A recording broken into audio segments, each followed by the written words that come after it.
Welcome to your weekly insight for January 5th to January 11th, 2025. Hi, I'm Dale the Astrologer. The end of this week, the north node of the moon will leave Aries for Pisces. The nodes of the moon are calculated points. The Aries point is 00 degrees Aries.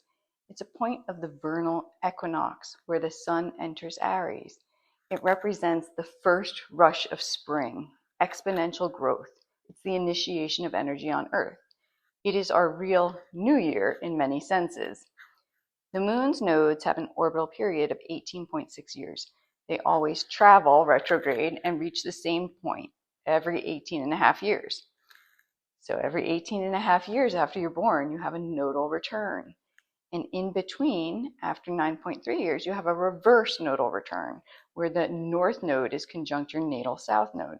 A lunar eclipse occurs when the full moon is close to the north or south node of the moon. And a solar eclipse occurs when there's a new moon a little bit closer to the nodes. So we have south node solar eclipses and north node solar eclipses. For people born during eclipse season, their lives may have a more faded feeling to them throughout their lives. Eclipses come in families called Saros series, and the same eclipse family presents itself every 18 years. These eclipse families have particular geometries of the planets, and we can use those geometries to delineate what to expect during eclipse season. For people born very close to eclipses, the themes of their prenatal eclipse may carry through their whole lives. Their nodal axis may be extremely sensitive to transits. From an evolutionary astrology perspective, the north node of the moon is where we are going in this lifetime, and the south node of the moon is where we have been over many lifetimes. The south node of the moon represents our accumulated skills, ideas, experiences over many lifetimes.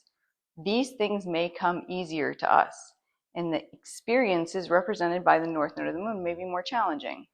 They are things we're learning in this lifetime on our own natal chart. We look at the nodes of the moon by both house and sign. We look at the rulers of the nodes and the condition of those planets. We also look to see if there are planets conjunct the north or south node of the moon, or any planets square the nodes of the moon. When the north node moves retrograde into Pisces from Aries, we are moving from I am and my physical body, ruled by Mars, the god of war, into Pisces, the abyss, the liminal place between worlds, ruled by Jupiter, the greater benefic for people born during the day. The symbol of Pisces is two fish swimming in opposite directions, tied by a cord around their tails.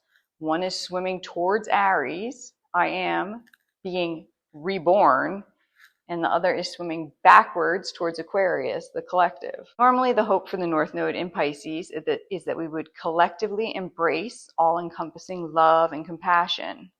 But Pisces has a lower vibration as well of escapism and isolation and self-sacrifice to the extreme.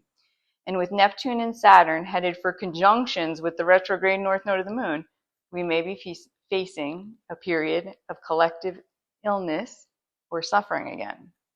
We won't have any north node solar eclipses in Pisces. It's a very unusual situation, and it almost feels like there are no new beginnings for our collective escapism or our higher vibration, dream time, and compassion. This is a resetting of timelines. It is a moment to evaluate where you want to go over the next 18 years. You can also read the nodal returns, and when the nodes cross the Aries point, just like we read solar return charts to make predictions. For example, the last time the north node crossed the Aries point, the sun at 00 degrees Cancer squared the nodes, June 26, 2006. My Jupiter is at 2958 Gemini, so square 00 Aries. If I'd been an astrologer back then, along with some other aspects between my chart and the north node Aries point chart, I would have seen my dad was about to die, and he did 4 months later, not quite 4 months. This time, as the north node crossed the Aries point, retrograde into Pisces, Mercury was the lead planet on a locomotive-shaped chart. Mercury, the messenger, was at 5 degrees Capricorn, so 5 degrees from square the nodes. Part of the meaning of this North Node Ingress Pisces chart is that Mercury is determined to share a message with the world that will have to do with Sagittarius, Scorpio, Libra, Virgo, and Leo. The train ends with Mars retrograde at 2752 Cancer, opposite Pluto at 1 degree 24 Aquarius. So the message might have something to do with the brutal treatment of women. The moon at 2652 Gemini also squares the nodes. Creative sharing of messages. Cancer is home, homeland, ancestry, emotions. Capricorn is about career and social standing, business, sometimes about achieving above all else. How does Mercury view that situation? What will he prove over this next 18.6 year cycle?